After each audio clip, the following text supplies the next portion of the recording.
ሰላም ጤና ይስጥልን እጅጉን የተወደዳችሁና የተከበራችሁ የአዲስ ስፖርት ቤተሰቦቻችን እንደምን አላችሁልን? ከእናንተው ከሆነው ከአዲስ ስፖርት የዩቲዩብ ቻናላችን አዳዲስ ስፖርታዊ ጉዳዮችን ልናካፍላችሁ መጥተናል። በዛሬ ፕሮግራማችን የተለያዩ ርዕሰ ጉዳዮችን እናነሳለን። በተለይ ደግሞ ትናንትና በአውሮፓ ቻምፒየንስ ሊግ የግማሽ ፍጻሜ ተጠባቂ ጨዋታ ነበር። በኤምሬትስ ስቴዲየም አርሰናል ከፈረንሳዩ ክለብ ፓሪስ ሰን ዠርሜን ጋር ያደረጉት ወሳኙ ጨዋታ ትላንትና ተደርጓል። ከሱ ጨዋታ ጋር አያይዘን በስፋት የምናነሳቸው ነጥቦች የሚኖሩን ይሆናል። ከዛ በተጨማሪ ግን ዛሬም የሚደረግ ጨዋታ አለ። ሌላኛው የግማሽ ፍጻሜ ጨዋታ ዛሬ ምሽት ይደረጋል። በባርሴሎናና በኢንተር ሚላን መካከል የሚደረግ ጨዋታ ነው። ስለሱ ጨዋታ የምናነሳቸው በርከት ያሉ ነጥቦች ይኖሩናል። በኤዥያን ቻምፒየንስ ሊግም እየተደረገ ይገኛል። ትናንትና ሁለቱ የሳዑዲ ክለቦች አልአህሊና አልሂላል እንግዲህ ለፍጻሜ ለማለፍ ጨዋታቸውን አድርገዋል። አልአህሊዎች ትናንትና አሸንፈዋል። አልሂላል እንግዲህ የውድድሩ ያምናው አሸናፊ ከውድድሩ ውጪ መሆኑ ነው፣ ወይም ደግሞ ወደ ፍጻሜ ለማለፍ ከሚደረገው ጨዋታ ውጪ ሆኗል። አልአህሊ ወደ ፍጻሜ ማለፉን ያረጋገጠ ቡድን ሆኗል። ዛሬ ደግሞ የክሪስቲያኖ ሮናልዶ አልናስር ጨዋታውን ያደርጋል።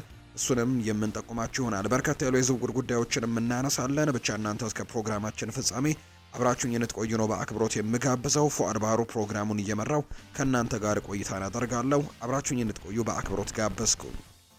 ትላንትና የተደረገውን የአውሮፓ ቻምፒየንስ ሊግ ጨዋታን ነው እንግዲህ ቀደም ብለን በዛሬ ፕሮግራማችን የምንጀምረው። ትላንትና አርሰናልና ፓሪስ ሰን ዠርሜን ወሳኝ የነበረውን የአውሮፓ ቻምፒየንስ ሊግ የግማሽ ፍጻሜ መጀመሪያ ዙር ጨዋታቸውን በእንግሊዝ ምድር እንግዲህ በአርሰናል ሜዳ በኤምሬትስ ስቴዲየም ጨዋታቸውን አድርገዋል። ከጨዋታው በፊት በርከት ያሉ ጉዳዮች ሲነሱ ነበር። ጨዋታውን ግን ፓሪስ ሰን ዠርሜን ከሜዳ ውጭ 1-0 በሆነ ውጤት ነው ማሸነፍ የቻለው። ከጨዋታው በፊት በርከት ያሉ ጉዳዮች ሲነሱ ነበር። አርሰናል የማድረግ አቅም አለው ብለው ነበር አሰልጣኝ አርሰን ቬንገር። እንግዲህ ታሪካዊው የአርሰናል አሰልጣኝ ትናንትና በስቴዲየም ተገኝተው ይህንን ጨዋታ ለመመልከትም መገኘታቸውን ትናንትና በኤምሬትስ ስቴዲየም ተመልክተናል። የቀድሞው እንግዲህ የአርሰናል ታሪካዊ ሽሬ አሰልጣኝ ናቸው። ለዚህ ክለብ የተለያዩ ነገሮችን አድርገዋል። እንግዲህ አርሰናል ፓሪስ ሰን ዠርሜንን የማሸነፍ አቅም እንዳለው ጭምር ሲገልጹ እንደነበር ነው የተገለጸው። አርሰናል ፓሪስ ሰን ዠርሜንን አሸንፎ ለፍጻሜ መድረስ አቅሙ እንዳለው አምናለው ሲሉም አሰልጣኝ አርሰን ቬንገር ሀሳባቸውን ሰጥተው እንደነበር ተገልጿል። እንግዲህ ፓሪስ ሰን ዠርሜን በተመሳሳይ ምርጥ ቡድን እንደሆነም ግን አልሸሸጉም ከጨዋታው በፊት በሰጡት ሀሳብ ላይ። እንዲሁ ደግሞ ከፓሪስ ሰን ዠርሜን እንግሊዝ ምድር ላይ ካለው ውጤት ጋርም በተያያዘ የተለያዩ ነገሮች ሲነሱ ነበር። የፈረንሳዩ ክለብ በእርግጥ ፓሪስ ሰን ዠርሜን ወደ እንግሊዝ አመርቶ ባደረጋቸው ያለፉት 6 ጨዋታዎች የተሸነፈባቸው ጨዋታዎች እንግዲህ በደንብ ይበልጡ ነበር። ፓሪስ ሰን ዠርሜን ወደ እንግሊዝ አመርቶ ካደረጋቸው የመጨረሻ 6 ጨዋታዎች 5ቱን ተሸንፎ ነው ወደ ሀገሩ የተመለሰው። ፓሪስ ሰን ዠርሜን ወደ እንግሊዝ ተጉዞ ባደረጋቸው ጨዋታዎች በማንቸስተር ሲቲ 2 ጊዜ ሲሸነፍ፣ በአርሰናል በአስተን ቪላና በኒውካስል ዩናይትድም እንዲሁ ተሸንፎ የሚያውቅበት መርሃ ግብሮች ነበሩት። እነዚህ የቅርብ ጊዜ ታሪኮቹ ናቸው። ምንም እንኳን በመጀመሪያው ዙር በነበራቸው ውጤት ታግዘው አስተን ቪላን ለእንግዲህ ጥለው ወደ ግማሽ ፍጻሜ ያለፉ እንጂ በጣም ከባድ ጨዋታ ከአስተን ቪላ ጋርም ገጥሟቸው እንደነበር ይታወሳል። ፓሪስ ሰን ዠርሜን ከመጨረሻው 6ቱ ጨዋታዎች ብቸኛ ድሉ ሊቨርፑልን አንፊልድ ላይ ያሸነፈበት ሲሆን ሊቨርፑልን በቻምፒየንስ ሊግ ጉዞ ማስቀረቱም ደግሞ በዛኛው ድል ማሸነፉ አይዘነጋም። ሌላኛው አርቴታም እንዲሁ ስለ ቬንገርም ሀሳብ ሰጥተው ነበር። ቬንገር ትላንትና ኤምሬትስ ስቴዲየም እንደሚገኙ ከተረጋገጠ በኋላ ሚኬል አርቴታ ለአርሰን ቬንገር አንድ ስጦታ መስጠት ፈልጋለሁ ሲሉ ተናግረው ነበር፣ በጨዋታው ላይ ማለት ነው። የቀድሞ የአርሰናል እንግዲህ አሰልጣኝ አርሰን ቬንገር የትናንትናውን ጨዋታ ለመታደም ኤምሬትስ መገኘታቸውን ተከትሎ ነው አሰልጣኝ ሚኬል አርቴታ ይህን ሀሳብ የሰጠው። አርሰን ቬንገርን አንድ ነገር መስጠት ፈልጋለሁ ብለው ነበር። እኔ እንግዲህ እዚህ ያለሁት በቬንገር ምክንያት ነው ያሉት አሰልጣኝ ሚኬል አርቴታ እንግዲህ ለተደረገልኝ ነገር በሙሉ ደግሞ አንድ ስጦታ መስጠት ፈልጋለሁ። በህይወቴ የምጸጸተው ከአርሰናል ጋር ቻምፒየንስ ሊግን ባለማሸነፌ ነው ብለው ተናግረው ነበር አሰልጣኝ አርሰን ቬንገር እና ይህን ነገር ደግሞ እኛ ለማሳካት እንሞክራለን ሲልም ጭምር ነው አርቴታ የተናገረው። ይህንን ቅጽበት 10 ወራት ጠብቀነዋል ሲልም ነበር የተናገረው። ከጨዋታው በፊት ለ10 ወራት ስንጠብቀው ነበር ይህንን ቅጽበት። ለ10 ወራት የጠበቅነውን ቅጽበት ደግሞ ከሰኔ ጀምረን የተዘጋጀንበት ነው። ለዚህ አይነት ደግሞ ቅጽበት ዝግጁ ነን ሲል ሀሳቡን ሰጥቶ ነበር። ይሄ እንግዲህ ከጨዋታው በፊት የነበሩ ሀሳቦች ናቸው። ፓሪስ ሰን ዠርሜን ዘንድሮ የተለየ ቡድን ነው። በእርግጥ አርሰናልም በአውሮፓ ቻምፒየንስ ሊግ እጅግ አስደናቂ ጉዞን ዘንድሮ እያደረገ ይገኛል። በተለይ ሪያል ማድሪድን ጥሎ ካለፈ በኋላ ግምቶች ሁሉ ወደ አርሰናል እንዳመሩ በርካቶች ያነሳሉ። የአውሮፓ ቻምፒየንስ ሊጉን ለማሸነፍ ፌቨራይት ናቸው ብለው ከሚያነሷቸው ክለቦች መካከል በተለይ እንግዲህ ሪያል ማድሪድን ጥለው ያለፉበትን መንገድ ለተመለከተ በሙሉ አርሰናል ዘንድሮ ፌቨራይት ሊሆን እንደሚችል በአውሮፓ ቻምፒየንስ ሊግ ላይ በርካቶች ግምቶች ይሰጧቸው ነበር። ነገር ግን ፓሪስ ሰን ዠርሜንም የዋዛ የሆነ ቡድን አልነበረም። አመጣጡ በመጀመሪያው ዙሮች ላይ እንግዲህ ጥሩ አልነበረም በምድብ ፎርማቱ ላይ። ነገር ግን ከዛ በኋላ የነበረው ፓሪስ ሰን ዠርሜን ግን እጅጉን እያደገ የመጣ ቡድን እንደሆነ የሚታዩ ለውጦች እንደነበሩትም የሚያሳይ ነው።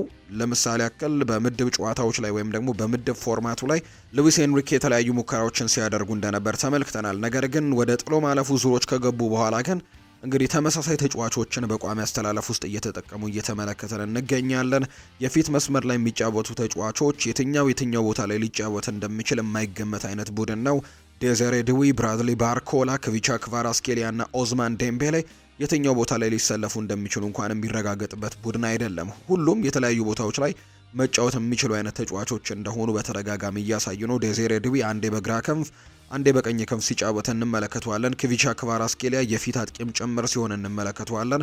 ኦዝማን ዴምቤሌም በሁለቱም እግሮች ፐርፌክት የምንለው አይነት ተጫዋች ነውና ዘንድሮ ደግሞ በተለይ ኦዝማን ዴምቤሌ አጨራረስ ላይ በደንብ መሻሻሎችን በማሳየቱ እጅግ አስደናቂ ጊዜን እያሳለፈ ይገኛል። 33 ጎሎችን በዘንድሮ የውድድር ዓመት ለፓሪስ ሰን ዠርሜን ማስቆጠር ችሏል። የሚበለጠው በሁለት ተጫዋቾች ነው፣ በሃሪ ኬን እና በሮበርት ሌቫንዶስኪ ብቻ ነው በዚህ የውድድር ዓመት የሚበለጠው። ስለዚህ በጣም አስደናቂ ጊዜን እያሳለፈ የሚገኝ ተጫዋች ነው እንግዲህ ኦዝማን ዴምቤሌ እና በጣም ጥሩ ጊዜያቶችን የሉዊስ ኤንሪኬው ፓሪስ ሰን ዠርሜን እያሳለፈ ይገኛል። ፓሪስ ሰን ዠርሜን ዘንድሮ እንግዲህ ዋንጫ ለማምጣት የአውሮፓ ቻምፒየንስ ሊግ ዋንጫ ለማምጣትን ቆርጠው እንደተነሱ የሚያሳዩ ምልክቶችን እያሳዩ ይገኛሉ። ከዚህ በፊት ይህንን የአውሮፓ ቻምፒየንስ ሊግ ለማሸነፍ ያላደረጉት ሙከራ የለም።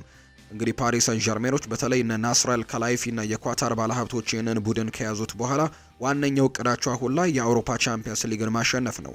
ሊጉን ማሸነፍ ያን ያክል ትልቅ ክሬዲት የሚሰጠው ነገር አይደለም ለአሰልጣኞችም ቢሆን፣ ምክንያቱም ተደጋጋሚ ጊዜ አድርገውታል። ነገር ግን የሊጉን ዋንጫ እያሸነፉ ከቡድኑ የተሰናበቱ አሰልጣኞች እንደነበሩ እናስታውሳለን። ይህንን የአውሮፓ ቻምፒየንስ ሊግ ለማሸነፍ ግን የተለያዩ ነገሮችን አድርገዋል። ከአሰልጣኝ ጭምር ካርሎ አንቸሎቲን አምጥተዋል፣ ሎረን ብሎን አምጥተዋል፣ ኡናይ ኤምሪን ሞክረዋል፣ ቶማስ ቱሄልን አምጥተዋል፣ ማውሪዚዮ ፖቼቲኖ፣ ክሪስቶፈር ጋልቲዬ ከዚህ በፊት በፓሪስ ሰን ዠርሜን የተሞከሩ አሰልጣኞች ናቸው የአውሮፓ ቻምፒየንስ ሊግን እንዲያመጡ። እነዚህ በሙሉ እንግዲህ ሊጋቸውን ያሸነፉ ናቸው፣ የፍሬንች ሊጓንን አሸንፈው የሚያውቁ ናቸው። ነገር ግን የአውሮፓ ቻምፒየንስ ሊግን አሸንፈው ባለማወቃቸው ምክንያት ከዚህ ውድድር ከፓሪስ ሰን ዠርሜን ጋር የአውሮፓ ቻምፒየንስ ሊግን ባለማምጣታቸው ምክንያት ከዚህ ክለብ የተሰናበቱ አሰልጣኞች ናቸው። አሁን ተራው የሉዊስ ኤንሪኬ ነው። ሉዊስ ኤንሪኬ ደግሞ አሁን ላይ ወደ ፍጻሜው ለማለፍ ከአርሰናል ጋር ጨዋታዎች እንግዲህ የመልሱ ጨዋታ ይጠብቀዋል። በመጀመሪያው ዙር ጨዋታ 1-0 ማሸነፍ የቻለበትን አጋጣሚ ተመልክተናል። ከተጫዋቾችም አንጻር ከዋክብ ተጫዋቾችን ፓሪስ ሰን ዠርሜን አምጥቷል። ኔይማርን አምጥቷል፣ ኤምባፔን አምጥቷል፣ ሊዮኔል ሜሲንም አምጥቶ አብሮ ለማጫወት ሞክሯል። ሰርሂዮ ራሞስን፣ ጆአንሉጂ ዶናሩማን በሁሉም ቦታዎች ላይ በጣም ፐርፌክት የሆኑ ተጫዋቾችን ለማምጣት ሞክሯል። ነገር ግን የሚፈልገውን የአውሮፓ ቻምፒየንስ ሊግን ማሳካት አልቻለም። በአንዴ ብቻ በቶማስ ቱሄል ዘመን የፍጻሜ ደርሰው በባየር ሚኒክ መሸነፋቸውን የምናስታውሰው ነው። ዘንድሮስ ፓሪስ ሰን ዠርሜን ምን ያሳካ ይሆን የምንመለከተው ነው። በአውሮፓ ቻምፒየንስ ሊግ የግማሽ ፍጻሜ የመጀመሪያ ዙር ጨዋታ ግን ፓሪስ ሰን ዠርሜን ትናንትና ከአርሰናል ጋር ያደረገውን ጨዋታ 1-0 በሆነ ውጤት ነው ፓሪስ ሰን ዠርሜኖች ማሸነፍ የቻሉት። የፓሪስ ሰን ዠርሜንን የማሸነፊያ ግብም ኦዝማን ዴምቤሌ ነው ትናንትና ማስቆጠር የቻለው። በጨዋታው የፓሪስ ሰን ዠርሜኑ የፊት መስመር ተጫዋች ኦዝማን ዴምቤሌ ትናንትና ጎል አስቆጥሯል። ጥሩ እንቅስቃሴዎችንም አሳይቷል። በጨዋታው ላይ ግን መጠነኛ ጉዳት ገጥሞ ተቀይሮ ለመውጣት ሲገደድ ትናንትና ተመልክተነዋል። በብራድሊ ባርኮላ ተተክቶ መውጣቱን ተመልክተነዋል። በቀጣይ ጨዋታዎች ላይ የመኖር እድል ይኖረዋል ተብሏል። ቀለል ያለ ጉዳትም እንደገጠመው ነው አሰልጣኙም ጭምር የገለጸው። ነገር ግን ትናንትና መጠነኛ ጉዳት ገጥሞት ከሜዳ ወጥቷል። እንግዲህ በሌላ በኩል በአርሰናል በኩልም ጁሪየን ቲምበር መጠነኛ ጉዳት እንደገጠመው ነው ትናንትና የተገለጸው። በጨዋታው ላይ እንግዲህ አርሰናሎች በተለይ የቶማስ ፓርቴ አለመኖር እንግዲህ ትናንትና የጎዳቸው እንደሆነ እየተመለከትን እንገኛለን። እንግዲህ ተጫዋቾቹ ከለመዱት ቦታ እንግዲህ የተለያዩ ቦታዎች ተሰጥቷቸው የተጫወቱበትን አጋጣሚ ተመልክተናል። ትናንትና አርሰናሎች እንደተለመደው በግብ ጠባቂነት ዳቪድ ራያን ተጠቅመዋል። ጁሪየን ቲምበርን፣ ዊሊያም ሳሊባ፣ ጃኮቭ ክቬር እና ሉዊስ ስኬሊን ነው በተከላካይ ስፍራ ላይ የተጠቀሙት። ትናንትና ዴክላን ራይስን በ6 ቁጥር ቦታ ላይ የቶማስ ፓርቲ አለመኖርን ተከትሎ ዴክላን ራይስን ነው በ6 ቁጥር ቦታ ላይ ትላንትና ሚኬል አርቴታ ለመጠቀም የሞከረው። ሚኬል ሜሪኖ እና ማርቲን ኦዴጋርድን አጣምሮ ተጠቅሟል። ትላንትና በፊት መስመሩ ላይ የተጠቀመው ጋብሪኤል ማርቲኔሊን ከሊያንድሮ ትሮሳርድ እና ከቡካዮ ሳካ ጋር አንድ ላይ ነው ያጣመረው። እንግዲህ ከዚህ በፊት ቶማስ ፓርቴ በሚኖርባቸው ጨዋታዎች ሊያንድሮ ትሮሳርድን ቤንች ላይ አስቀምጦ ሚኬል ሜሪኖን በአጥቂ ቦታ ላይ ሲጠቀመው እንደነበር የምናስታውሰው ነው። ትናንትና ግን የጋናዊው ቶማስ ፓርቲ ያለመኖር ዴክላን ራይስን ወደ ኋላ እንዲሳብና እንዲሁ ሊያንድሮ ትሮሳርድ አጥቂ መስመር ላይ እንዲጨመር አድርገውታል። በአንጻሩ ፓሪስ ሰን ዠርሜን እንዳልኳችሁ የፊት መስመሩ ላይ ተለዋዋጭ የሆነ ቡድንን ነው የሚጠቀሙት። አንደኛውን በቀኝ ክንፍ አንድ ጊዜ ሲያጫውቱት በቀጣዩ ጨዋታ ላይ እዛ ቦታ ላይ ላይጫወት ይችላልና ትላንትና ዴሴሬ ድዊን ኦዝማን ዴምቤሌን የፊት መስመር አጥቂ አድርጎ ነው የተጫወተው። ክቪቻ ክቫራትስኬሊያን ደግሞ እንዲሁ በግራ ክንፍ ላይ አድርገው አጫውተዋል። ነገር ግን በጨዋታዎቹ አጋጣሚዎች ላይ ቦታ ሲቀያየሩ ጭምር ትላንትና ስንመለከታቸው የነበረበት አጋጣሚን ነው በትላንትናው ጨዋታ ላይ የተመለከትነው። ፓሪስ ሰን ዠርሜኖች ግን ትላንትና ጨዋታውን ከሜዳ ውጭ ያደረጉትን ወሳኙን ጨዋታ 1-0 አሸንፈው የወጡበት መርሃ ግብር ሆኖ ተመልክተነዋል። ተመጣጣኝ ፉክክሮች ተደርገዋል። ፓሪስ ሰን ዠርሜን ትናንትና ከሜዳ ውጭ የተሻለ እንቅስቃሴዎችን አድርጎ መውጣት የቻለበትን አጋጣሚ ነው የተመለከትነው። ከጨዋታው በኋላ በርከት ያሉ ሀሳቦች ተነስተዋል። የትላንትናው ጨዋታ የጨዋታው ኮከብ የተባለው ቪታኒሃ ነው። በርካቶች ግን የትላንትናው ጨዋታ ኮከብ መሆን አለበት ብለው የሚያነሱት የፓሪስ ሰን ዠርሜኑን ግብ ጠባቂ ጂያንሉጂ ዶናሩማን ነው። በጣም ጥሩ የሚባሉ ሙከራዎችን ትናንትና ማዳን ችሏል። በተለይ ጋብሪኤል ማርቲኔሊ እና ሊያንድሮ ትሮሳርድ እንግዲህ ብቻቸውን ተገናኝተው ነበር ወይም ደግሞ ጥሩ አጋጣሚዎችን አግኝተው ነበር። ነገር ግን ጥሩ የሚባሉ ሴቮችን አድርጎባቸዋል። እንዲሁ በፓሪስ ሰን ዠርሜን በኩልም በመጨረሻዎቹ ደቂቃዎች ላይ እነ ጎንካሎ ራሞስ ያገኟቸውን እድሎች ያልተጠቀሙበትን፣ ብራድሊ ባርኮላም ጥሩ እድሎችን አግኝተው ያልተጠቀሙበትን ትናንትና ምሽት ላይ ተመለከትናቸው ናቸው። ቪታኒያ እንግዲህ በእኛ እምነት የሌላቸው ለእኛ ግድ የለንም የሚል አይነት ሀሳብን ትላንትና ሰጥቷል። ፓሪስ ሰን ዠርሜን አርሰናልን በረታበት ጨዋታ የጨዋታው ኮከብ የተባለው ቪታኒያ ቡድናቸው ጠንካራ አቋም ማሳየቱን ነው ከጨዋታው በኋላ የተናገረው። እንግዲህ ቪታኒያ እንግዲህ በሉዊስ ኤንሪኬ ቡድን ውስጥ እጅግ አስደናቂ ጊዜን እያሳለፈ ነው የሚገኘው። የቀድሞው የወልቭስ ፖርቱጋላዊው ተጫዋች እንግዲህ በ6 ቁጥር ሚና ላይ በጣም ጥሩ ተጫዋች እንደሆነ አሁን በተደጋጋሚ እያሳየ ይገኛል። ቡድኑን በማረጋጋቱ ረገድ በጣም ጥሩ ተጫዋች እንደሆነ፣ በተክለ ሰውነቱ ደቃቃ እንኳን ቢሆን በጣም ጥሩ ተጫዋች ግን እንደሆነ ተደጋጋሚ ጊዜ እያሳየ ይገኛል። ትናንትና የጨዋታው ኮከብ የተባለው ቪታኒያ ነው። በእኛ እምነት የሌላቸው አሉ ያለው ቪታኒያ፣ ነገር ግን ለነሱ እኛ ግድ አይሰጠንም፣ እኛ ድንቅ ደጋፊዎች ያሉን እኛ ፓሪስ ሰን ዠርሜኖች ነን ሲልም ሀሳቡን ሰጥቷል። እንግዲህ የመጀመሪያው ዙርን አሸንፈናል፣ ጥሩ የቡድን መግባባት ነበረን፣ ጨዋታውን አሁንም አላበቃም፣ አሁንም ፓሪስ ላይ እንግዲህ ወይም ፓርክ ደስ ፕሪንስ ላይ ጥሩ ጨዋታዎችን መጫወት እንችላለን ሲል ነው የተናገረው። የፓሪስ ሰን ዠርሜንን ትላንትና የማሸነፊያ ግብ ያስቆጠረው ኦዝማን ዴምቤሌ በተለይ የፓሪስ ሰን ዠርሜን ደጋፊዎች ስለዚህ ተጫዋች እየጠየቁ ይገኛሉ። ትላንትና መጠነኛ ጉዳት አስተናግዶ ከሜዳ መውጣቱ ጋር በተያዘ ነገር ግን አሰልጣኝ ሉዊስ ኤንሪኬ ቀለል ያለ ጉዳት እንደሆነና በቀጣዩ ጨዋታ ሊጫወት እንደሚችል ጭምር አረጋግጠዋል። ይሁን እንጂ ኦዝማን ዴምቤሌ በመልሱ የአርሰናል ጨዋታ መድረሱ ግን አጠራጣሪ መሆኑ እየተጠቆመ ይገኛል።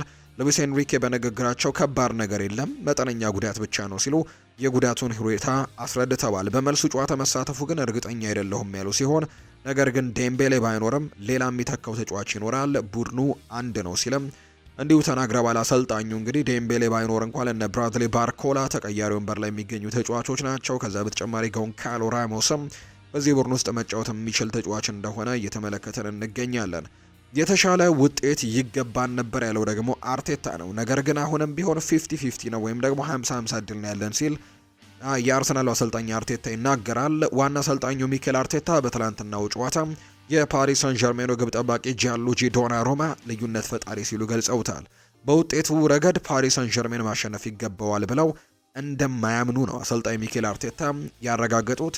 የተሻለ ውጤት ይገባን ነበር ያሉት አሰልጣኝ ሚኬል አርቴታ ነገር ግን ገና የመጀመሪያ ዙር ነው፣ አሁንም ቢሆን ጨዋታው 50-50 ነው ሲሉ ነው ትላንትና የተደመጡት። በትላንትናው ጨዋታ ልዩነት ፈጣሪው ጂያንሉጂ ዶናሩማ ነው ያሉት አርቴታ አንፊልድ ላይ ያደረገውን ደገመብን፣ ሁለት ወሳኝ የግብ ዕድሎችን አድኖብናል ሲልም ነው ትላንትና የተናገረው። በተለይ የጋብሪኤል ማርቲኔሊ እና የሊያንድሮ ትሮሳርድ እጅግ ለጎል የቀረቡ ሙከራዎች ናቸው። በጣም አስደናቂ ሴቮችን ነው ትላንትና ጂያንሉጂ ዶናሩማ ማድረግ የቻለው። ሌላኛው ሀሳቡን የሰጠው የአርሰናሉ ካፕቴን ማርቲን ኦዴጋርድ ነው። በትላንትናው ጨዋታ ላይ እንግዲህ የአርሰናል ደጋፊዎች እንግዲህ ዘንድሮ የማርቲን ኦዴጋርድን ያን የሚያውቁትን ፐርፎርማንስ በተለይ ከጉዳቱ በኋላ እያገኙት እንዳልሆነ በተደጋጋሚ ይገለጻል። ትላንትናም ጥሩ ምሽት አሳልፏል ብሎ ማንሳት አይቻልም። ማርቲን ኦዴጋርድ የአርሰናሉ አምበል ማርቲን ኦዴጋርድ ቡድናቸው ለፍጻሜ በመድረሱ ጥርጥር እንደሌለው ነው ከጨዋታው በኋላ የሚናገረው። እንግዲህ ማሸነፍ ፈልገን ነበር ያለው ኦዴጋርድ፣ ነገር ግን ገና የመጀመሪያ ዙር ነው፣ ሙሉ ኃይላችንን ይዘን እንሄዳለን፣ ለፍጻሜም እንደምንደርስ ሙሉ እምነት አለን ሲልም የተናገረው። ጨዋታውን እንግዲህ ልንተነትነውና ልንማርበት ይገባናል። በመልሱ ጨዋታ በምርጥ አቋማችን መጫወትም አለብን ሲል ነው ማርቲን ኦዴጋርድ የተናገረው። ዳቪድ ራያ በበኩሉ ጥሩ እንደተጫወትን አስባለሁ ያለ ሲሆን እንግዲህ ጥሩ ነገሮችን ለማድረግ ሙከራዎችን አድርገን ነበር፣ የትኛውን ቡድን ማሸነፍ እንደምንችል ግን እናውቃለን ሲልም ነው እንደ የተናገረው። ዌይን ሩኒ አንድ ሀሳቡን ሰጥቷል። አርሰናል ዋንጫውን እንዲበላ ፈልጋሉ አለ። የቀድሞ ማንቸስተር ዩናይትድ ተጫዋች ዌይን ሩኒ ነው ይህንን ሀሳብ የሰጠው። አርሰናሎች እንደሚያሸንፉ በቀጣዩ ጨዋታ አምነው መሄድ አለባቸው። ሪያል ማድሪድን ካሸነፉ በኋላ ዋንጫውን ያነሱት ያክል ነው የመሰላቸው። ነገር ግን ፓሪስ ሰን ዠርሜንም በጣም ጥሩ ቡድን ነው። ስለዚህ በቀጣዩ ጨዋታ እንግዲህ እንደሚያሸንፉ አምነው መሄድ ይኖርባቸዋል። አርሰናል ግን ዋንጫውን እንዲያሸንፍ እፈልጋለሁ። ዋንጫውን መብላት እንግዲህ አለበት ብዬ ማስበው አርሰናል ነው ሲል ነው ዌይን ሩኒ ሀሳቡን የሰጠው። አርሰናል ቻምፒየንስ ሊጉን እንደሚያሸንፍም ተስፋ አደርጋለሁ ሲል ነው ዌይን ሩኒ የተናገረው። አርሰናል ዛሬ አበሳጭቶኛል። ፓሪስ ሰን ዠርሜን ተጨማሪ ሊያገባ ይችል ነበር። እነሱ እንግዲህ ሪያል ማድሪድን ስላሸነፉ ለአውሮፓ ቻምፒየንስ ሊግ ፍጻሜ እንደደረሱ ተሰምቷቸው ነበር። ነገር ግን እንግዲህ ማመስገን አለባቸው። ፓሪስ ሰን ዠርሜን 3 እና 4 ጎሎችን አለማስቆጠሩ ማመስገን አለባቸው ሲል ነው ዌይን ሩኒ ለአርሰናሎች ያለውን ነገር ሀሳቡን የሰጠው። ኦዝማን ዴምቤሌም እንዲሁ ተናግሯል። የፓሪስ ሰን ዠርሜኑ ተጫዋችና በትናንትናው ጨዋታ ላይ ብቸኛው የማሸነፊያ ጎልን ያስቆጠረው ኦዝማን ዴምቤሌ በተለይ ዘንድሮ በጣም አስደናቂ ጊዜን እያሳለፈ ይገኛል። ይህ ፈረንሳዊ ተጫዋች እንግዲህ የሚያሳስብ ጉዳት እንዳልገጠመው ነው የተናገረው። በጨዋታው ትንሽ ነገር ነው የተሰማኝ፣ የሚያስፈራ ነገር ያለ አይመስለኝም ሲል ነው ኦዝማን ዴምቤሌ ከጨዋታው በኋላ ስለ ሁኔታው ያስረዳው። አችራፍ ሀኪሚ በበኩሉ መልበሻ ቤት ያለው አስተሳሰብ ግልጽ ነው፣ ጨዋታው ገና አላበቃም ሲል ነው ሀሳቡን የሰጠው። ሞሮኮዊው ተጫዋች ከጨዋታው በኋላ አስተያየቱን የሰጠው እንግዲህ ይህ ተጫዋች በጣም ጥሩ ጊዜያቶችን በዘንድሮው የውድድር ዓመት እያሳለፈ ይገኛል። እንግዲህ ከመከላከሉ ባሻገር በማጥቃቱም ሚናው ላይ እንግዲህ በጣም ጥሩ እንቅስቃሴዎችን እያደረገ ነው አችራፍ ሀኪሚ። ይህ ብቻ ተጫዋች ሳይሆን ኑኖ ሜንዴሽም ፖርቱጋላዊው ተጫዋች፣ ሁለቱ የቀኝና የግራ ፉልባኮች አችራፍ ሀኪሚና ኑኖ ሜንዴስ ለማጥቃቱ ጭምር በጣም ወሳኝ ተጫዋቾች እንደሆኑ በተደጋጋሚ እያየን እንገኛለን። ለነ ዴዜሬ ድዊ፣ ኦዝማን ዴምቤሌና ክቪቻ ክቫራትስኬሊያ የሚሰጡት እገዛ በማጥቃቱ ረገድ በጣም ጥሩ ነገሮችን እያደረጉ ይገኛሉ። ጎሎችንም በእርግጥ እያስቆጠሩ የሚገኙ አሲስቶችንም እያደረጉ የሚገኙ ተጫዋቾች ናቸው። አችራፍ ሀኪሚና ኑኖ ሜንዴስ ዘንድሮ ጥሩ ጊዜያቶችን እያሳለፉ ይገኛሉ። ፖርቱጋላዊው ጃኦ ኔቬስም ሀሳቡን ሰጥቷል። ስራው አላለቀም፣ የደስታ ጊዜ አሁን አይደለም፣ ቡድኑ ለየትኛውም ነገር ዝግጁ መሆን አለበት ሲሉም ነው የተናገሩት። ሉዊስ ኤንሪኬ ሲናገሩ አላማችን የመልሱን ጨዋታ ማሸነፍ ነው ብለዋል። የፓሪስ ሳን ዠርሜን ዋና አሰልጣኝ ሉዊስ ኤንሪኬ የትላንትናው ምሽት ቡድናቸው እንቅስቃሴ መደሰታቸውን የገለጹት በጣም ደስተኛ ነኝ፣ ልታሸንፍም ልትሸነፍም ወይም አቻ ልትወጣ ትችላለህ፣ ነገር ግን ቡድኑ የነበረው አስተሳሰብ የተለየ ነበር ሲሉ ሉዊስ ኤንሪኬ ተናግረዋል። በሁለተኛው ዙር ምርጥ ጨዋታ ይኖረናል ያሉት ሉዊስ ኤንሪኬ አላማችን ማሸነፍ ነው፣ አርሰናልን እንግዲህ የምናጣው ነገር የለም በሚል አስተሳሰብ ይመጣል ብለው እናስባለን፣ ጨዋታው ገና መሆኑን እንግዲህ እናስብበታለን ሲልም ነው የተናገረው ሉዊስ ኤንሪኬ። በቀጣዩ ጨዋታም በደንብ መዘጋጀት እንዳለባቸው ጭምር ነው ሀሳባቸውን የሰጡት። ሁለቱ ቡድኖች እንግዲህ ትናንትና ያደረጉት ጨዋታ በፓሪስ ሳን ዠርሜን አሸናፊነት መጠናቀቁ ትናንትና እንግዲህ የተመለከትነው ጉዳይ ነው። እንግዲህ የመልሱ ጨዋታ ደግሞ በቀጣይ ሳምንት ዕለተ ረቡዕ ማለትም የዛሬ ሳምንት ጨዋታው የሚደረግ ይሆናል። በፓርክ ደስ ፕሪንሰስ የሚደረግ ጨዋታ ነው። የሉዊስ ኤንሪኬ ቡድን እንግዲህ ዘንድሮ የአውሮፓ ቻምፒየንስ ሊግን ለማሸነፍ በትልቁ ይንቀሳቀሳል ተብሎ ነው የሚጠበቀው። በተለይ ክለብ ውስጥ የነበሩ አንዳንድ መልበሻ ክፍል ውስጥ እንግዲህ የነበሩ አንዳንድ ነገሮችን ሉዊስ ኤንሪኬ ካጠሩ በኋላ አሁን ላይ ተመሳሳይ ሌቭል ላይ ያሉ ተጫዋቾችን ቡድናቸውን እየመሰረቱ ይገኛሉ። አሁን ላይ ቡድን ውስጥ የተለየ ኢጎ ያለው ተጫዋች እንደሌለም እየተገለጸ ይገኛል። ሁሉም ተጫዋቾች በጣም በጥሩ ፐርፎርማንስ ላይ እንደሚገኙና ሁሉም በተመሳሳይ ሌቭል ላይ የሚገኙ አይነት ተጫዋቾች ወይም ደግሞ ይሄ አንዱ ብቻ ተነጥሎ ወጥቶ እንግዲህ የመልበሻ ክፍሉን የሚቆጣጠር አይነት ተጫዋች እንደሌለ ነው አሁን ላይ እየተገለጸ የሚገኘው። ያንንም ለመቆጣጠር አሰልጣኝ ሉዊስ ኤንሪኬ ትልቅ ነገሮችን እንዳደረጉ እየተነሳ ይገኛል። በቀጣዩ ሳምንትስ ምን ነገር እንመለከታለን? የአውሮፓ ቻምፒየንስ ሊግ እጅግ ድራማዊ ምሽቶች አሁንም ይቀጥላሉ ተብሎ ነው የሚታሰበው። በቀጣይ ሳምንት ደግሞ ዕለተ ረቡዕ ልክ የዛሬ ሳምንት በፓርክ ደስ ፕሪንስ በፈረንሳይ እንግዲህ ዋና ከተማ ፓሪስ ላይ እጅግ ወሳኙ ጨዋታ ፓሪስ ሰን ዠርሜን እና አርሰናል የመልሱን ጨዋታቸውን ሳምንት የሚያደርግ ይሆናል። ትናንትና ሌላኛው የተደረገው ጨዋታ በኤዥያን ቻምፒየንስ ሊግ የተደረገ መርሃ ግብር ነው። ትናንትና ለፍጻሜ ለማለፍ ሌላኛው ጨዋታ ተደርጓል በኒዮም ጂዳ። ትናንትና እንግዲህ ውድድሩ እየተደረገ የሚገኝበት እንግዲህ ቦታ ነው። ትናንትና ጨዋታዎች ቀጥለው ተደርገዋል። ትናንት በእርግጥ አንድ ጨዋታ ነው የነበረው። የሁለቱ የሳዑዲ ክለቦች አልሂላል እና አልአህሊ ትላንትና መርሃ ግብራቸውን አድርገዋል። እንግዲህ አልሂላል የአምናው ሻምፒዮን እንደነበር የምናስታውሰው ነው። ዘንድሮ ግን መጠነኛ መቀዛቀዞችን እያሳየ ይገኛል። የሆርግ ሂሰስ ቡድን ትላንትና ሽንፈት ገጥሞት እንግዲህ ከውድድሩ ውጭ መሆኑ ተረጋግጧል። አልአህሊ ሳዑዲ ትላንትና ማሸነፉን ተከትሎ ወደ ፍጻሜ ማለፉን ያረጋገጠበትን ጨዋታ ነው ትላንትና የተመለከትነው። ትላንትና በባንክ ስቴዲየም አት ኪንግ አብዱላህ ስፖርት ሲቲ ጂዳህ ላይ የተደረገ ጨዋታ ነው።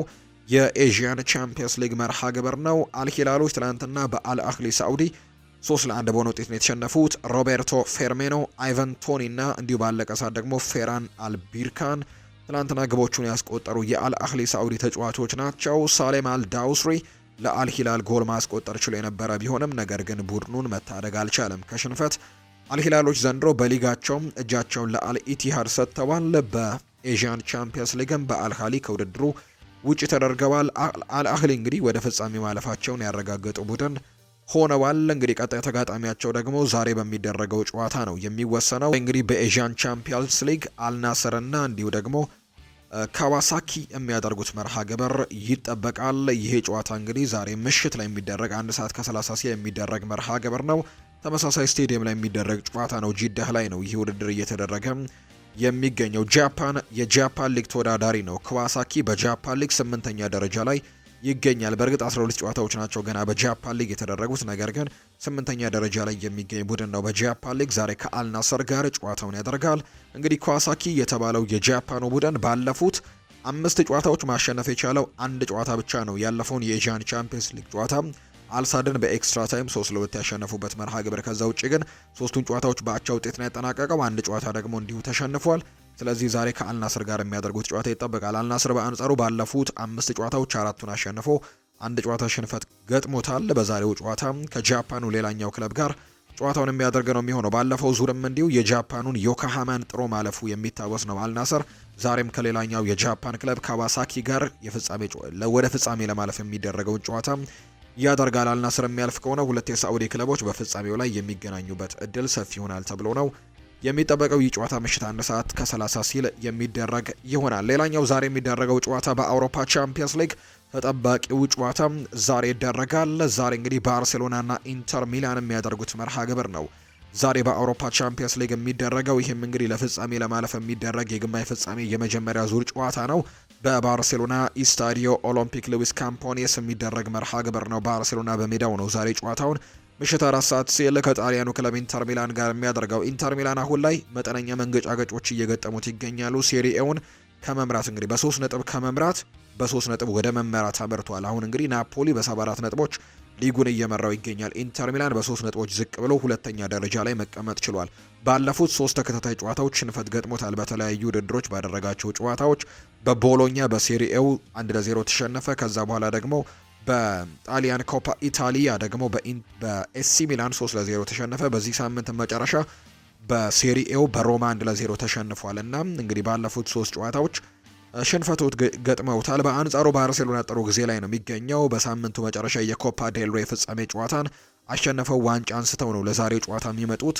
ከፍተኛ የሞራል መነሳሳትም ይፈጥርላቸዋል ተብሎ ይጠበቃል። ባርሴሎና ያለፉትን 5 ጨዋታዎች 4ቱን አሸንፎ አንድ ሽንፈት ገጥሞታል። እሱም በቦሩሲያ ዶርትመንድ በሲግናል ኢዱና ፓርክ ያደረጉት የመልሱ ጨዋታ ላይ በሰርሂው ጉራይሲ 3 ግቦች 3-1 የተሸነፉበት መርሃ ግብር ነው። ከዛ ውጭ ግን ያደረጓቸውን ጨዋታዎች በሙሉ ማሸነፍ ችለዋል።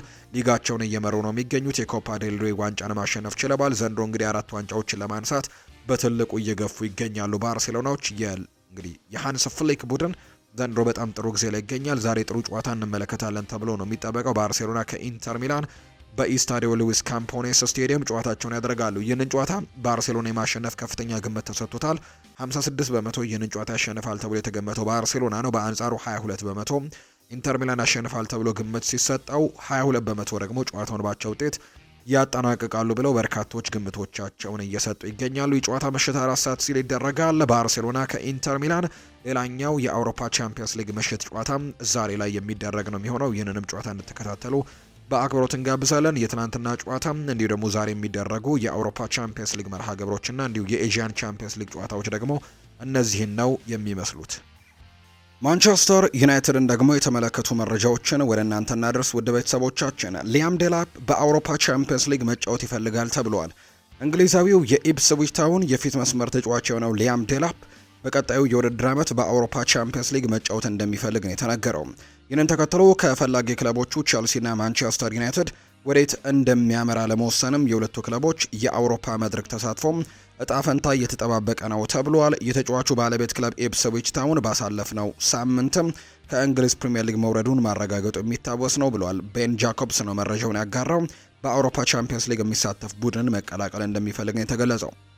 ራሽፎርድ ደሞዙን ለመቀነስ ዝግጁ ነው። እንግሊዛዊው የመስመር አጥቂ ማርከስ ራሽፎርድ በመጪው የክረምት የተጫዋቾች የዝውውር መስኮት ወደ ባርሴሎና የማምራት ፍላጎት እንዳለው ተነግሯል። ተጫዋቹ ይህንን ህልሙን እንግዲህ እውን ለማድረግም በዩናይትድ ቤት ሊከፈለው ከነበረው ደሞዝም በእጅጉ ያነሰ ክፍያን ለመጠየቅም ተዘጋጅቷል ተብሏል። የተጫዋቹ ተወካዮች በቀጣዮቹ ቀናትም ከማንቸስተር ዩናይትድ ባለስልጣናት ጋር በተጫዋቹ የወደፊት እጣ ፈንታ ዙሪያ ለውይይት እንደሚቀመጡም ነው የተዘገበው። ማንቸስተር ዩናይትድ በመጪው ክረምት ተገቢ የዝውውር ጥያቄ ከቀረበለት ማርከስ ራሽፎርድን አሳልፎ ለመስጠትም ዝግጁ እንደሆነ መገለጹ አይዘነጋም። ባርሴሎናዎች ይህንን ተጫዋች ለማስፈረም ግን ፍላጎት እንዳላቸው ነው ሚረር ጋዜጣ መረጃውን ያጋራው። በማንቸስተር ዩናይትድ እና በቪክተር ዮከርሽ መካከል በዚህ ሰዓት ላይ ምንም አይነት የተደረሰ ስምምነት የለም። ተጫዋቹ እስካሁን ድረስ ዩናይትድን ለመቀላቀል ምንም አይነት ይሁንታን አልሰጠም። አሰልጣኝ ሩበን አሞሪም በተጫዋቹ ጋር በድጋሚ መስራት ትልቅ ፍላጎት እንዳላቸው ነው እየተገለጸ የሚገኘው። ቢሆንም ግን ዩናይትድ ተጫዋቹን ለማስፈረም ከፈለገ ከበርካታ ክለቦች ጋር ትልቅ ፉክክር ሊጠብቀው እንደሚችል ፕሌቲጎል አጋርቷል። በበርካታ ክለቦች የተጫዋች አሁንም እየተፈለገ ነው የሚገኘው። ዲየጎ ዳሎ ጉዳት እንደደረሰበት ይታወሳል። ነገር ግን ማንቸስተር ዩናይትዶች ለዩሮፓ ሊግ የፍጻሜ ጨዋታ ከደረሱ በፍጻሜው መርሃ ግብር ላይ ሊደርስ እንደሚችል ነው ክሪስ ዊለር መረጃውን ያጋራው። በግማሽ ፍጻሜው ጨዋታ ደጋፊዎቻችን አመቱን በሙሉ ሲሰጡን በነበረው ልክ ድጋፋቸው ሊሰጡን ይገባል። እኛም ተጫዋቾች በዚህ ድንቅ ድጋፍ መልሰን ውለታ ልንከፍላቸው ይገባናል። እኛ ትልቅ ክለብ ነን፣ እናም ትልልቅ ተጫዋቾችም አሉን። እናም ብዙ ነገሮችን ማድረግና ማሳካት እንችላለን። በግማሽ ፍጻሜው የመጀመሪያ ዙር መርሃ ግብሩን ከሜዳ ውጭ ማድረጋችን የተለየ ጥቅም ይሰጠናል በሚለው ዙሪያ ላይም ነገሮች የሚወሰነው በጨዋታው ውጤት ላይ ነው። በመጀመሪያው ዙር ጥሩ ውጤት ካስመዘገብክ በሁለተኛው ዙር ነገሮችን ያቀልልሃል። ሆኖም ግን የሁለተኛው ዙር ጨዋታም ፈታኝ እንደሚሆን እርግጥ ነው። በሊዮኑ ጨዋታ የደጋፊዎች ድባብ እጅጉን ድንቅ ነበር። ይህንንም በአትሌቲክ ቤልባው የሁለተኛው ዙር የኦልትራፎርድ ግጥሚያ ይህንንም ፈልገዋለን። የአትሌቲክ ቤልባው ተጫዋቾች ፈታኝ ናቸው። ሁለቱ ዊሊያምሶች ኒኮ ዊሊያምስ እና ኢኒያኪ ዊሊያምስ ለእነዚህ ምሳሌዎች ናቸው። እነርሱ የስፔን ክለቦች እንደመሆናቸው ኳሱን ለመያዝ እንደሚሞክሩም እርግጥ ነው። ሆኖም ግን እኛ ጨዋታውን ለመረዳትና ጨዋታውን አሸንፈን ወደ ቀጣዩ ዙር ለማለፍም የምንችለውን ሁሉ እናደርጋለን ብሏል። ይህን ያለው የማንቸስተር ዩናይትዱ ዴንማርካዊው የአማካይ ስፍራ ተጫዋች የሆነው ክሪስቲያን ኤሪክሰን ነው ሀሳቡን የሰጠው። ማንቸስተር ዩናይትድ እና ቼልሲ ፍራንኮ ማስቶንቶን ለማስፈረም ፍላጎት ማሳየታቸው ተነግሯል። የስፔኑ ክለብ ሪያል ማድሪድ በበኩሉ ተጫዋቹ ላይ እስካሁን ድረስ አይነተኛ ፍላጎት አላሳየም ተብሏል። አሁን ላይ በተጫዋቹ ዝውውር ዙሪያ ሁሉም ነገር ክፍት እንደሆነ ፋብሪሲዮ ሮማኖ መረጃውን አረጋግጧል። ግብ ጠባቂ ማስፈረም የሚያስቸኩል ስራ አይደለም ተብሏል። ክሪስ ዊለር ነው ይህንን መረጃ አጋራው። ሩበን አሞሪም በመጪው ክረምት ግብ ጠባቂ ከማስፈረም ይልቅ ሌሎች ቦታዎችን ማጠናከር ቅድሚያ ይሰጣል ተብሎ ነው የሚታሰበው። በአንድሬ ኦናና ዝውውር ላይ የሳዑዲው ክለብ ኒዮም ፍላጎት ማሳየቱ የተነገረ ሲሆን ኦናና እንደሚሸጥም ከተወሰነም ይሄ የሳዑዲው ክለብ ከበርካታ የአውሮፓ ክለቦች ጋር ፉክክር ይገጥመዋል ተብሎ ይታሰባል። ነገር ግን ማንቸስተር ዩናይትዶችና አሰልጣኝ ሩበን አሞሪም ቅድሚያ የሚሰጡት ነገር ሌሎች ቦታዎችን በደንብ ማጠናከር ላይ እንደሆነ እየተገለጸ ይገኛል። ቅድሚያ የሚሰጡት ሌሎች ቦታዎችን በደንብ ማጠናከር ላይ ነው።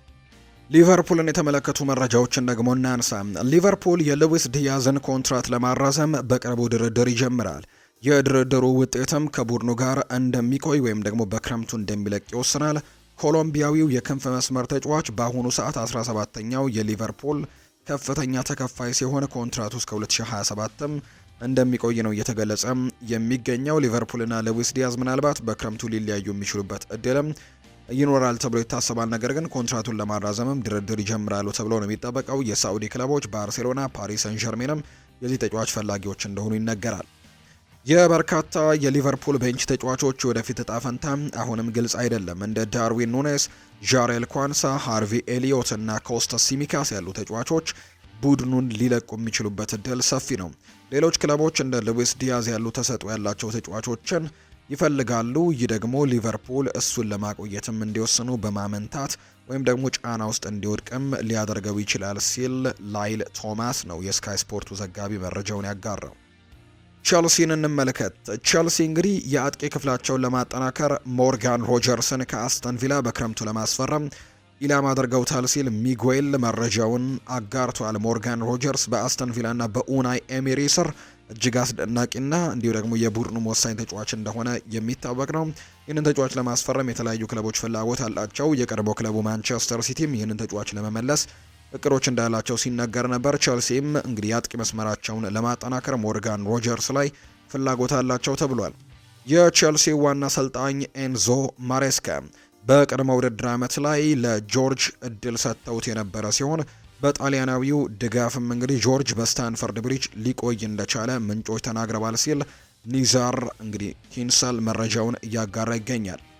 ቸልሲዎች አሮናን ሴሜሎን በትንሽ የጡንቻ ጉዳት ምክንያት ጥንቃቄ እያደረጉለት ሲሆን ፕሪሚየር ሊግ ላይ ለመጫወት ብቃቱን ማጎልበት እንዳለበት አሳውቀዋል። አሮናን ሴሜሎን በዘንድሮ ዓመትም ለቸልሲ የመጀመሪያ ጨዋታውን ሊያደርግ ይችላል። ምናልባትም በአሜሪካ በሚደረገው የክለቦች የዓለም ዋንጫ ላይ ሊሳተፍ ይችላል። በክረምቱ የአሮናን ሴሜሎን የቅርብ ሰዎች ወደ ስትራስቡርግ በውሰት ሊወጣ ይችላል እያሉ ሲሆን ነገር ግን የቼልሲ የመጨረሻ ውሳኔ እስካሁን ድረስ እንዳልታወቀ ነው መረጃዎቹ የሚያሳዩት። ሊያም ዴላፕ ቀደም ከማንቸስተር ዩናይትድ ጋር አንስቼዋለሁ። ወደ የትኛው ክለብ መሄድ እንዳለበት ከመወሰኑ በፊት ሁለቱም ክለቦች ማንቸስተር ዩናይትድ እና ቼልሲ ይዘው የሚጨርሱበትን ደረጃ ማወቅ ይፈልጋል። ነገር ግን አሁን ላይ ተጫዋቹ እንግዲህ ወደ አውሮፓ ቻምፒየንስ ሊግ የሚሳተፍ ቡድን ማምራት እንደሚፈልግ ነው መረጃዎች እያሳዩ የሚገኙት። በቀጣይ የትኛውን ክለብ ይቀላቀላል እንግዲህ በክረምቱ የሚወሰን ይሆናል ተብሎ ነው የሚጠበቀው። ዴይሊ ሜል ባወጣው መረጃ መሰረት የኒኮ ዊሊያምስ ዋነኛ ፈላጊ ለሆኑት ቸልሲና አርሰናል ከባድ ዜና ይዞ የመጣ ሲሆን ኒኮ ዊሊያምስ በሳምንት 400,000 ፓውንድ ደሞዝ እንዲከፈለው ይፈልጋል የሚል መረጃን ይዞ ወጥቷል። ለፈላጊዎቹ ክለቦች ደግሞ ይሄ በጣም ከባድ ነገር ሊሆን እንደሚችል ይታመናል። ተጫዋቹ 400,000 ፓውንድ ሳምንታዊ ደሞዝ ሊከፈለኝ ይገባል የሚል አይነት ሀሳቦች እንዳሉት ነው የተገለጸው። እንግዲህ ቸልሲና ማንቸስተር ዩናይትድ ደግሞ ስለ ፍራንክ ማስቶንቶ ውልም በደንብ ያውቃሉ። አሁን የሚጠበቀው ተጫዋቹን ለማሳመን ፕሮጀክታቸውን ለተጫዋቹ ማቅረብ ነው፣ ከወኪሎቹ ጋር መስማማት ነው። ሪያል ማድሪድ እንግዲህ ታክስን ጨምሮ ከ34.8 ሚሊዮን ፓውንድ በላይ ለተጫዋቹ ዝውውር የማውጣት ፍላጎት የለውም። ዘገባው የታማኙ ፋብሪዚዮ ሮማኖ ነው። ማንቸስተር ሲቲን እንመልከት። ባየር ሚኒክ ከፍሎሪያን ቨርትስ ጋር በግል ከስምምነት ለመድረስ ከጫፍ ደርሰዋል። ምንም እንኳን ከባየር ሌቨርኩዘን ጋር ድርድር ባያደርጉም ማንቸስተር ሲቲም እስካሁን በውድድሩ ላይ እንደሚገኝ ነው እየተገለጸ የሚገኘው። በተለይ የኬቨን ደብሮይናን ቦታ ለመተካት ማንቸስተር ሲቲዎች የሚፈልጉት ይህንን ተጫዋች ማስፈረም ነው። ባየር ሚኒክ ደግሞ ከፍሎሪያን ቨርትስ ጋር ንግግሮችን እያደረገ ነው የሚገኘው። ማንቸስተር ሲቲ እና ሊቨርፑል ሚሎስ ኪርኬዝ ላይ ትልቅ አድናቂዎች እንደሆኑ ማሪዮ ኮርቴግና መረጃውን አጋርቷል። ባርሴሎናን የተመለከቱ መረጃዎችን ደግሞ ወደ እናንተ እናድርስ ውድ ቤተሰቦቻችን። ከባርሳ ጋር በተያያዘ የምናነሳው ጉዳይ እንግዲህ እኔ ራሴን ከሌሎች ተጫዋቾች ጋር ማነጻጸር አልወድም ብሏል። ይህንን ያለው ላሚን ያማል ነው። እኔ ራሴን ከሌሎች ተጫዋቾች ጋር ማነጻጸር በፍጹም አልወድም፣ ከሜሲ ጋርም በተመሳሳይ ነው። ሊዮኔል ሜሲ የዓለማችን የምንጊዜ ምርጡ ተጫዋች ነው። ራሴ ላይ ትኩረት አድርጌ ራሴን ማሻሻል እወዳለሁ፣ ራስን ከሌላ ተጫዋች ጋር ግን ማነጻጸር ስሜት አይሰጠኝም ሲል ነው ላሚን ያማል የተናገረው። ሜሲ ግን በታሪኩ ምርጥ ተጫዋች ነው ሲል ይናገራል። የባርሴሎና ወጣት የፊት መስመር ተጫዋች የሆነው ላሚን ያማል ከዛሬው የኢንተር ሚላን ጨዋታ በፊት ከጋዜጠኞች ጋር ቆይታን አድርጓል። እኔ ማሸነፍ እስከ ቀጠልኩኝ ድረስ ስለ እኔ የፈለጉትን መናገር ይችላሉ፣ ነገር ግን ካሸነፉን እንችላለን ሲልም ነው የተናገረው። ኢንተር ሚላን ጠንካራ ቡድን ነው። እንዴት መከላከልና መልሶ ማጥቃት እንዳለባቸው ያውቃሉ። በራሳችን ማመንና ከዚህ በፊት ያደረግነውን ነገር ማድረግ ይኖርብናል። የአውሮፓ ቻምፒየንስ ሊግ የግማሽ ፍጻሜም እንደ ሊግ ጨዋታዎች አይደለም።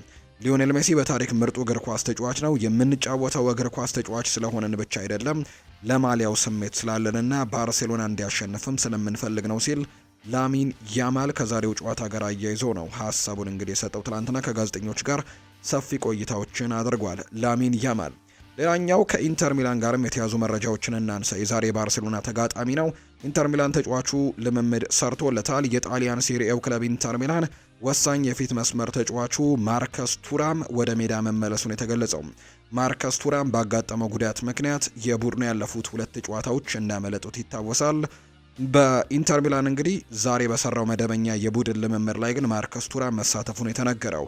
የአሰልጣኝ ሲሞኔ ኢንዛጊ ቡድን ኢንተር ሚላን ዛሬ ምሽት ከባርሴሎና ጋር የአውሮፓ ቻምፒየንስ ሊግ ጨዋታውንም ያደርጋል።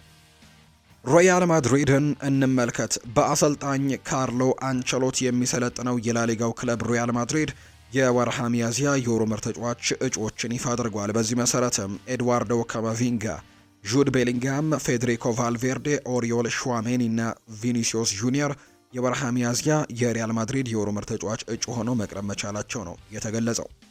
ማርቲን ዙቤሜንዲ ከአርሰናል ጋር ስምምነት ላይ ደርሷል እየተባለ ነው። የሪያል ሶሴዳዱ የመሃል ሜዳ ተጫዋች የሆነው ማርቲን ዙቤሜንዲ እና የሰሜን ለንደኑ ክለብ አርሰናል በዝውውር ጉዳዮች ላይ ከስምምነት ላይ መድረሳቸውን ማርካ በዛሬው ዕለት ባወጣው ዘገባ ላይ አስነብቧል።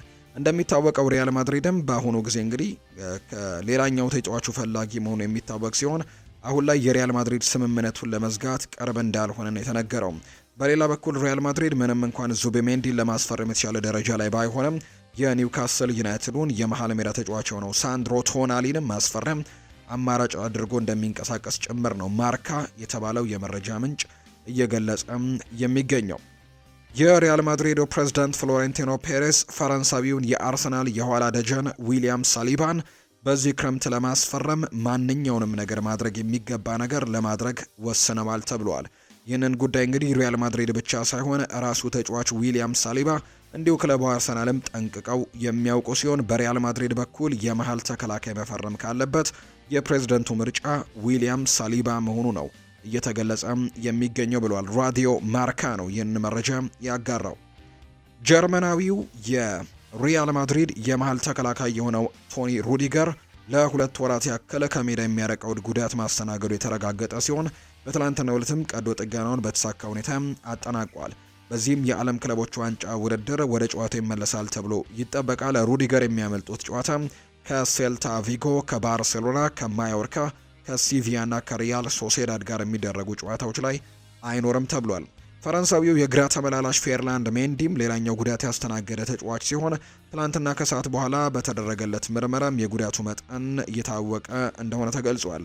አሁንም ስፔናዊው አማካይ ዳኒ ሰባዮስም በተመሳሳይ የግራ ቁርጭምጭሚቱ ላይ ጉዳት ያጋጠመው ሲሆን የሴልታ ቪጎ ጨዋታ እንደሚያመልጠው የተረጋገጠ ሌላኛው ተጫዋች እንደሆነ ነው እየተገለጸ የሚገኘው። ሌላኛው የወጡ መረጃዎች እንደሚያሳዩት ከሆነ ዳቪድ አላባም ጉዳት እንደገጠመው የሚያሳዩ መረጃዎች ናቸው እየወጡ የሚገኙት። ዳቪድ አላባ እንግዲህ ጉዳት ማስተናገዱን ተከትሎ በቀጣይ ልክ እንደ አንቶኒ ሩዲገር ሁሉ ቀዶ ጥገና ይደረግለታል ተብሏል። እንዲሁም ደግሞ ዳቪድ አላባ በዘንድሮው የውድድር ዓመት ጨዋታዎች ውጪ መሆኑ የተረጋገጠ ሲሆን በዓለም ክለቦች ዋንጫ ውድድር ላይም ሊመለስ የሚችልበት እድል አለ ብለው እንደሚያስቡ ነው ዘገባዎች እያሰፈሩ የሚገኙት። እንግዲህ የፌርላንድ ሜንዲ ጉዳት የሪያል ማድሪድ የተከላካይ መስመር ላይ በጎዶሎ ተጫዋች የውድድር ዓመቱን እንዲቀጥል አድርጎታል። ዳቪድ አላባ በቀጣይ በላሊጋ በሴልታ ቪጎ በሚደረገው ጨዋታ እንዲሁም ደግሞ በሌሎችም ጨዋታዎች መገኘት አይችልም። በተመሳሳይ አንቶኒ ሩዲገርም ለ6 ሳምንታት ከሜዳ ውጭ ሆነዋል። ይሁን እንጂ ሪያል ማድሪድ በአሁኑ ሰዓት እንግዲህ የግራ ተከላካዮችን ለመመልከት አስቀድሞ ገበያ ወጥቷል። ሪያል ማድሪድ የግራ ተከላካይ ለማስፈረም ያሰበው በሁለት ዋና ዋና ምክንያቶች እንደሆነ ነው መረጃዎች የሚጠቁሙት። አንደኛው ቀጣይነትና የማያቋርጥ የጉዳት ችግር ባለበት ፈረንሳዊው ተጫዋች ፌርላንድ ሜንዲ ምክንያት ነው። ሜንዲ ዘንድሮ በተደጋጋሚ ጉዳት ካስተናገዱ የሪያል ማድሪድ ተጫዋቾች ቀዳሚው ተጫዋች ሲሆን በቀዳሚው የኮፓ ዴል ሬ ጨዋታ ላይ ገና በጊዜ ባጋጠመው ጉዳት ነው እንግዲህ ከሲዝኑ ውጪ መሆኑ የተረጋገጠው። ሁለተኛው ፋራን ጋርሲያ አሰልቺ ብቃቱ ነው። ጋርሲያ አምና እንግዲህ ሪያል ማድሪድን ከተቀላቀሉ ተጫዋቾች መካከል አንዱ ሲሆን ወደ ቀድሞ ክለቡ ከተመለሰ በኋላ ባሳየው ብቃት የሪያል ማድሪድ ባለስልጣናት ደስተኛ እንዳልሆኑ ዘ አትሌቲክ ዘግበዋል። በዚህ ክረምት ሪያል ማድሪድ በመጪው የዝውውር መስኮት አዲስ የግራ መስመር ተከላካይ ካስፈረመም ከሜንዲና ከጋርሲያ አንዳቸው ክለቡን ይሰናበታሉ ተብሎ እንደሚጠበቅ ነው ማሪዮ ኮርቴግና መረጃውን እያጋራ የሚገኘውና በእነዚህ ምክንያቶች እንግዲህ ተጫዋቾችን ለማስፈረም ሙከራዎችን ያደርጋሉ ተብሎ ነው የሚጠበቀው። ከዳቪድ አላባ ጋር ግን በተያያዘ አንዳንድ መረጃዎችን እናንሳላቸው። በውድድር ዓመቱ መጨረሻ የዳቪድ አላባ ኮንትራት የመቋረጥ እድሉ ከፍተኛ ነው ተብሏል። የታዋቂው ዲያሪዮ አስ መጽሔት ዘጋቢ የሆነው አጉስቲን ማርቲን በዘገባው ላይ እንዳሰፈረው መረጃ ከሆነ ሪያል ማድሪድ በሲዝኑ መጨረሻ ላይ ከዳቪድ አላባ ጋር ሊለያይ እንደሚችል ነው የገለጸው።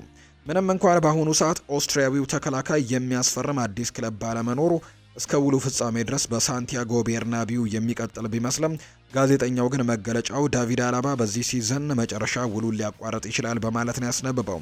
የዳቪድ አላባ ኮንትራት እንግዲህ የቀረውን የአንድ የውድድር ዓመት ብቻ ሲሆን ሁሉም ነገር የሚያሳየው ክለቡና ተጫዋቹ ለመለያየት የወዳጅነት ስምምነት ላይ እንደሚደርሱና የሪያል ማድሪድ ባለስልጣናትም ከዚህ ቀደም ከኤዴን ሃዛርድ ጋር ባደረጉት ተመሳሳይ የውል ማቋረጥ ሂደትም በዳቪድ አላባ ላይም ሊደግሙት እንደሚችሉ ነው እየተገመተ የሚገኘው።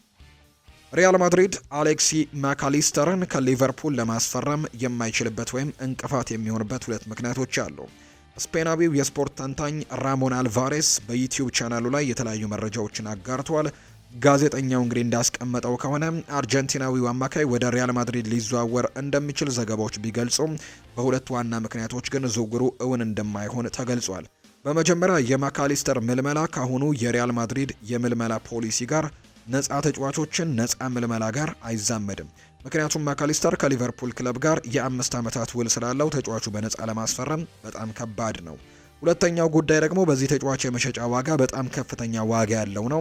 ሪያል ማድሪድ ተጫዋቹ በዚህ አቋሙ ላይ በፍጥነት እንግዲህ ማስፈረም ከፈለገ ቢያንስ ከ50 ሚሊዮን ዩሮ በላይ መጠን ያለው ገንዘብ መክፈል ይጠበቅበታል። በሌላ በኩል ጋዜጠኛው ፈታኝ ነው ብሎ ያስቀመጠው ምክንያት ደግሞ ሊቨርፑል በክረምት የዝውውር መስኮት ኮከቡን ማጣት ወይም ለመሸጥ አለማሰቡ ሲሆን እነዚህን ምክንያቶች ግምት ውስጥ በማስገባት በአሁኑ ጊዜ አሌክሲ ማካሊስተርን በሪያል ማድሪድ ቤት የማግኘት እድላቸው በጣም ጠባብ ሊሆን የሚችልበት እድል ሰፊ ነው ተብሎ እየተገለጸም ይገኛል።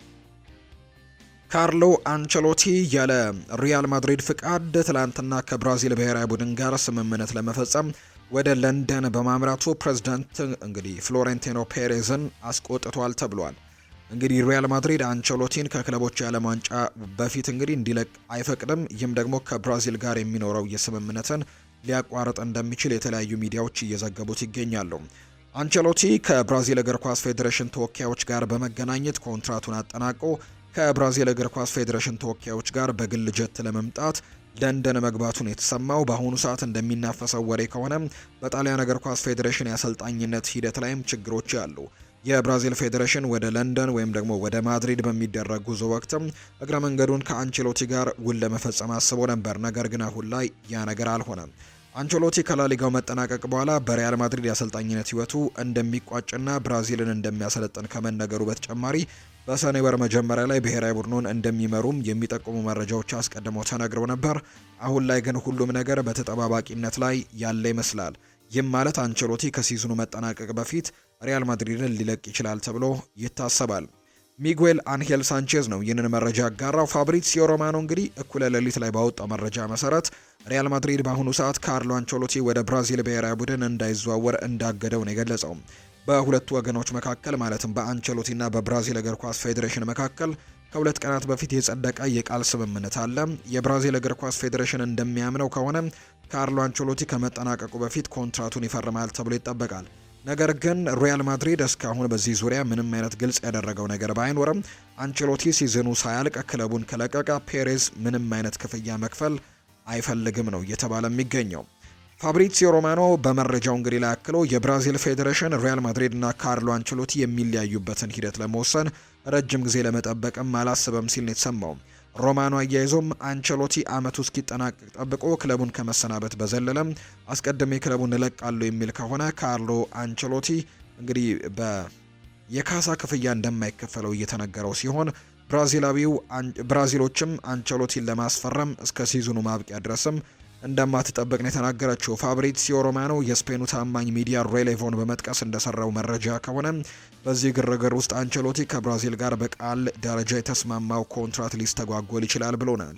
ከአንቸሎቲ በተጨማሪ የአልሂላሉ አሰልጣኝ የሆኑት ሆርግ ሄሱስም እንዲሁ አሁንም ለብራዚል ብሔራዊ ቡድን ወይም ደግሞ ለብራዚል እግር ኳስ ፌዴሬሽን የአሰልጣኝነት አማራጭ አንዱ እንደሆኑ ጭምር እየተገለጸ ይገኛልና በአንቸሎቲ በብራዚል ብሔራዊ ቡድንና በሪያል ማድሪድ መካከል የተለያዩ መረጃዎች አሁን ላይ በስፋት እየወጡ እንደሚገኙ ነው ዘገባዎች እየጠቆሙ የሚገኙት። በቀጣዮቹ ሳምንታት ትልቅ ውሳኔዎች ይወሰናሉ ተብሎ ይጠበቃል። ካርሎ አንቸሎቲም በቀጣይ መዳረሻቸው የት ይሆናል የሚለው ጉዳይ በቀጣይ ጥቂት ቀናት ይፋ ይደረጋል ተብሎ ነው የሚጠበቀው። ለአሁኑ ግን ካርሎ አንቸሎቲ ትላንትና በለንደን ብራዚል ብሔራዊ ቡድን ተወካዮች ጋር ለመገናኘት ያደረጉት ጉዞ ግን በፍሎሬንቲኖ ፔሬዝ እንዳልተወደደ ጭምር እንዲሁ ከሪያል ማድሪድ ጋርም ሰጣ ገባ ውስጥ እንደከተታቸው ጭምር የሚያሳዩ መረጃዎች ናቸው እየወጡ የሚገኙት። ቀጣዩ የብራዚል ብሔራዊ ቡድን አሰልጣኝ ማን ይሆናል? እስካሁን ምንም የተወሰነ ነገር የለም።